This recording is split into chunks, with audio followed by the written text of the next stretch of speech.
जय हिंद दोस्तों, मैं दीपक सर आप सभी को आइडियल स्टडी पॉइंट में स्वागत करता हूं। जैसा कि आप लोग देख रहे हैं, मैं आप सभी के बीच क्लास 10 के लिए त्रिकोणमिति चैप्टर 8 और एक्सरसाइज नंबर 8.2 लेकर आ गया हूं। ठीक है, तो इसमें हम लोग क्या पढ़ने वाले हैं? तो इसमें हम लोग पढ़ने वाले हैं क्वेश्चन नंबर 3 का सॉल्यूशन देखने वाले हैं। ठीक है, तो चलिए देखते हैं सॉल्यूशन 3 नंबर का। बोल रहा है कि यदि tan a प्लस b बराबर √3, tan a माइनस b बराबर 1/√3 हो और 0 से 12 या बराबर a प्लस b का मान 90 से या 90 से छोटा। ठीक है, तो a 12 हो b से, तो क्या निकालना है? a और b का मान ज्ञात करना है। a और b का मान आपको निकालना है। तो हम क्या करेंगे, यहां से उतार लेंगे। एक बार लिख देंगे, दिया है, क्या लिखेंगे? दिया है tan a प्लस b बराबर √3। ठीक है, अब ये tan इसको ऐसे ही छोड़ना है जैसे है। ये tan कितना का मान होता है आपको पता होनी चाहिए। tan 60 का मान होता है ये √3। तो tan से tan खत्म हो जाएगा, तो a plus b equal to कितना हो जाएगा? 60 डिग्री। समीकरण नंबर 1। ठीक है, चलिए, तो ये बात तो समझ गए, आ गया ना। अब क्या करना है? तो अब जो दिया है उसको अब लिखते हैं। और क्या दिया है उसको उठाइए।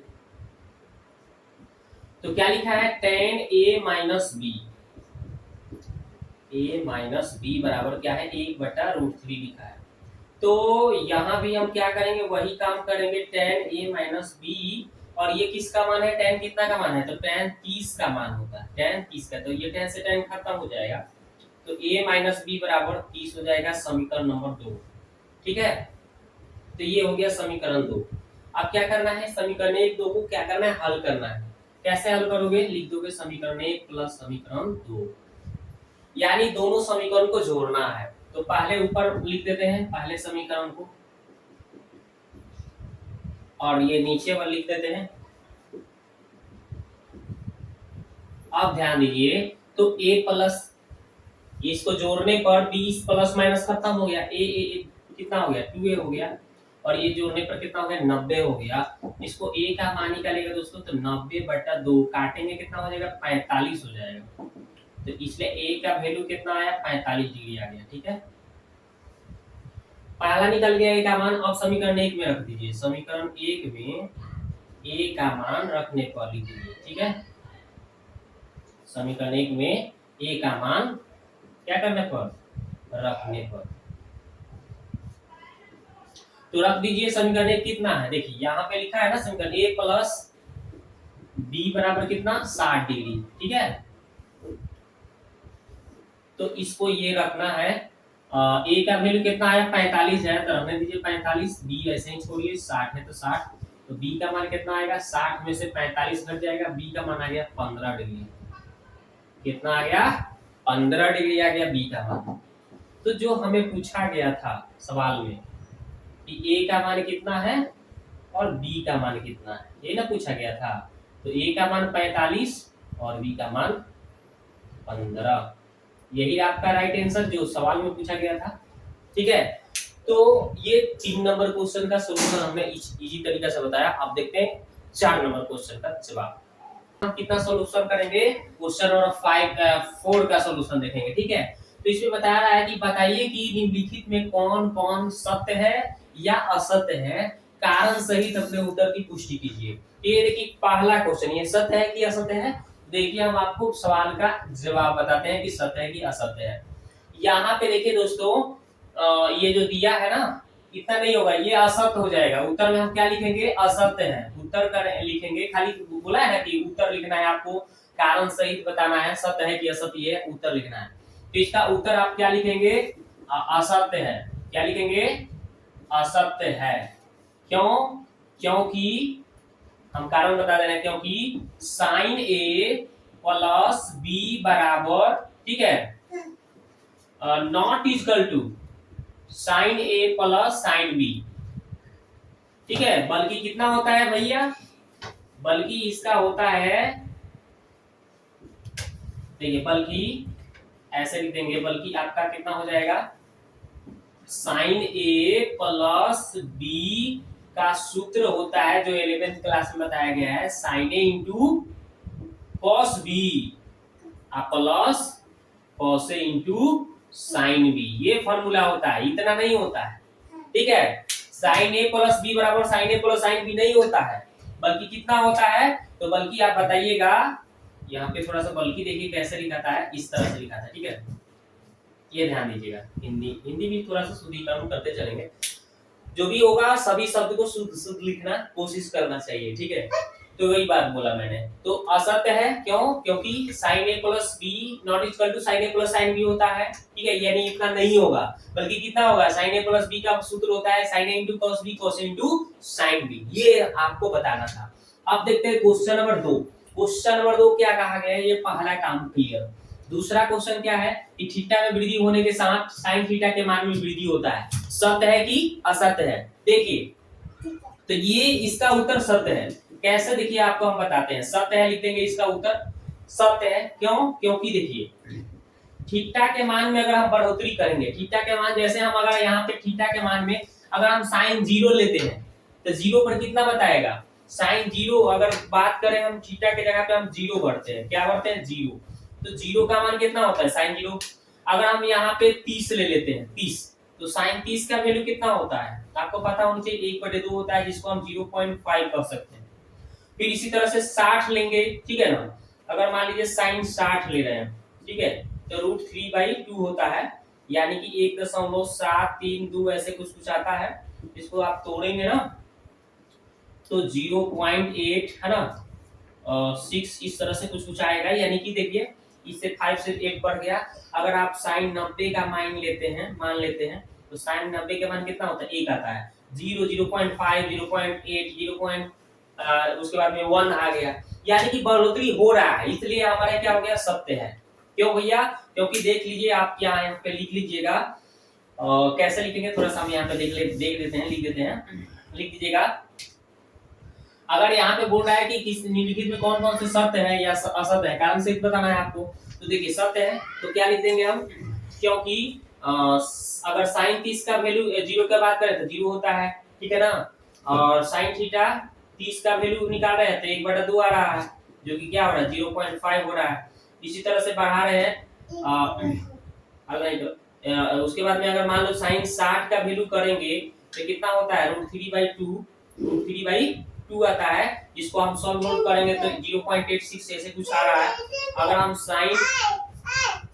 साइन 90 का मान निकालेंगे तो इसका मान कितना होता है, 1 होता है, देख रहे हैं बढ़ोतरी होते जा रहा है, यानी थीटा के मान क्या हो रहा है, यानी थीटा के मान में बढ़ोतरी हो रहा है, लिख लीजिएगा, चलो, यानी थीटा के मान में क्या हो रहा है, वृद्धि हो रहा है ना, मान थीटा के मान में अगर हम वृद्धि कर रहे हैं तो साइन थीटा के मान क्या हो रहा है, बढ़ रहा है, थीटा के मान में वृद्धि करने पर तो क्या हो रहा है, थीटा साइन थीटा के मान में भी वृद्धि हो रही है ना, वृद्धि हो रही है। चलिए ये बात तो समझ गए, सत्य है, क्यों भैया सत्य है, क्योंकि साइन थीटा, देखो ये सब हमने आपको डिटेल्स लिख कर बताया कि देखो अगर 0 ले रहे हैं तो 0 आ रहा है, 30 ले रहे हैं तो इतना आ रहा है, माने अगर हम थीटा के मान बढ़ा रहे हैं तो इसके इधर वाले मान में भी बढ़ोतरी हो रहा है, यानी थीटा के मान में वृद्धि करने पर साइन थीटा के मान में वृद्धि हो रही है, इसलिए क्या है, ये सत्य है। तो हमने पहला बताया, दूसरा बताया, एग्जैक्ट बताया, कैसे बताया देखिए। अब चलते हैं तीसरा देखते हैं, तो तीसरा सवाल को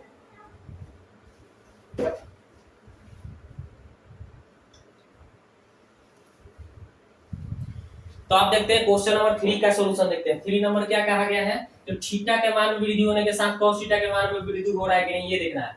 चलो बाबू छोड़ दो, चलो बैठ जाओ।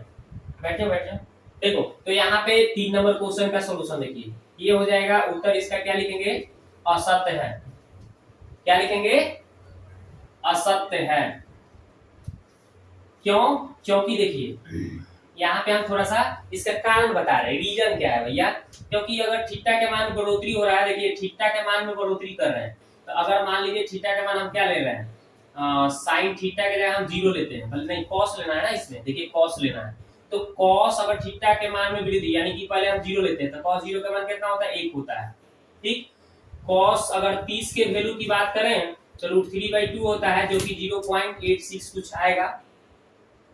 अगर हम 60 की वैल्यू की बात करें तो 1/2 आ रहा है, 1/2 आ रहा है, यानी कि 0.5 आ रहा है। अगर हम cos 90 की बात करें तो कितना आ रहा है, 0 आ रहा है। यानी देखो घटते आ रहा है, 1 फिर 0.8 फिर 5 0 आ गया, यानी कि घट रहा है। या इसमें बोला गया है कि थीटा में वृद्धि होने पर cos थीटा के मान में वृद्धि होती है, इसमें भी वृद्धि होती है। ये तो गलत है भैया। तो यानी देख रहे हैं क्या हो रहा है कि थीटा के मान में, किस चीज के मान में, थीटा के मान में वृद्धि करने पर क्या हो रहा है, cos थीटा के मान में वृद्धि नहीं होती है, वृद्धि नहीं हो रही है, कमी हो रही है। वृद्धि नहीं हो रही, कमी हो रही है ना। वृद्धि थीटा cos थीटा के मान में कमी हो रही है।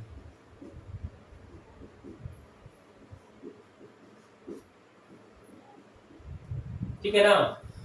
तो इसलिए क्या हो गया, ये क्या है, असत्य है। इसलिए ये जो क्वेश्चन है क्या कह रहा है, ये असत्य है। इसलिए आप यहाँ पे लिखेंगे कि इसलिए असत्य है। हमने ऊपर ही बता दिया है, क्योंकि कारण बताया कि cos 0 का मान 1 होता है, इसका इस सब का मान निकाल के दिखाया। तो ये क्या हो रहा है, घट रहा है, और उसमें क्वेश्चन में कर रहा है बढ़ रहा है। तो हमारा ये घट रहा है तो बढ़ रहा है, उसमें बोल रहा है गलत बोल रहा है ना, इसलिए क्या हो गया, असत्य है ना।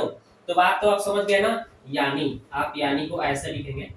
ओके, चलिए यानी लिख देंगे या फिर अर्थात लिख देंगे। आप देखते हैं क्वेश्चन नंबर ये 3 सॉल्यूशन हो गया। आप देखते हैं 4 नंबर, दो बाबू दो इधर। चलो तो ये हो गया। चलते हैं क्वेश्चन नंबर कितना भैया, तो क्वेश्चन नंबर 4 देखते हैं। चलिए 4 नंबर क्या है कि थीटा के सभी मानों पर sin थीटा बराबर cos थीटा है। ये तो असत्य हो गया ना, ये भी क्या है, असत्य है। उत्तर लिखोगे असत्य है। क्या लिखोगे, असत्य है। क्योंकि अगर हम sin थीटा cos थीटा ये सब बराबर कर रहे हैं, तो अगर हम sin 0 लेते हैं तो sin 0 का मान कितना होता है, 0 होता है। अगर हम cos 0 के लेते हैं तो इसका मान कितना होता है, 1 आता है। ठीक है ना। यहीं से पता चल रहा है, यहीं से पता हो गया आपका कि 0 नॉट इक्वल टू 1। ठीक है, 0 नॉट इक्वल टू 1, इसलिए क्या हो जाएगा, इसलिए आपका ये sin थीटा भी बराबर नॉट इक्वल टू क्या हो जाएगा, cos थीटा। इसलिए क्या हो जाएगा, असत्य है। इसलिए यह क्या हो जाएगा, अतः यह क्या हो गया, असत्य है ना। असत्य है, हमने ऊपर ही लिख दिया है। ये लिखना है तो लिख सकते हैं, या फिर ये तो मैं ऊपर ही लिख दिया हूं। समझ गए, तो ये बात तो समझ गए। अब चलते हैं क्वेश्चन नंबर 5 देखते हैं। 5 नंबर देखते हैं। चलिए चलो, अब क्वेश्चन नंबर 5 क्या है, a बराबर 0 तो cot a का मान क्या, परिभाषित नहीं है। तो देखते हैं 5 नंबर क्या बोला है। इसका लिखते हैं, ये सत्य हो जाएगा। कैसे सत्य होगा देखिए, उत्तर हम लिख देते हैं सत्य है। क्यों, क्योंकि देखिए आपको हम कारण बताते हैं। कारण क्या है, देखो a का मान कितना है, 0 डिग्री है। a का मान 0 डिग्री, तो cot a का मान कितना बोला है। तो अगर हम इस cot a के जगह पे देखिए, इसका मान पूछ रहा है ना, cot a का मान। तो cot a का मान, cot है ना, cot है, तो cot लिख दिया, a के जगह हम 0 भर दिया। cot 0 के मान क्या होता है, अपरिभाषित होता है। क्या होता है, अपरिभाषित, यानी परिभाषित नहीं है। इसको हिंदी में लिख सकते हैं, परिभाषित नहीं है। तो बात समझ गए ना, परिभाषित नहीं, जो कह रहा है वो सही है कि नहीं, तो सही है, तो इसलिए क्या हो गया, अतः यह क्या हो गया, असत्य है। ठीक है ना, भले सॉरी, अतः यह क्या हो गया, सत्य है, जो कि हम पहले ही बता चुके हैं। ठीक है, तो ये हमने आपको पूरे चैप्टर का सॉल्यूशन बता दिया कि कैसे कैसे आपको कारण बताना है कि कौन सत्य है कौन असत्य है। आशा करता हूं कि पूरा आप समझे होंगे। अब मिलते हैं नेक्स्ट वीडियो में अगले जोरदार तरीका से। अगर पहली बार चैनल पर आए होंगे तो सब्सक्राइब कर लीजिएगा, है ना, बेल आइकन की घंटी को दबा दीजिएगा, और दोस्तों में अधिक से अधिक शेयर कीजिए, ताकि इस चैनल पे आपको अधिक से अधिक क्या वीडियो मिलते रहे आपको। ठीक है।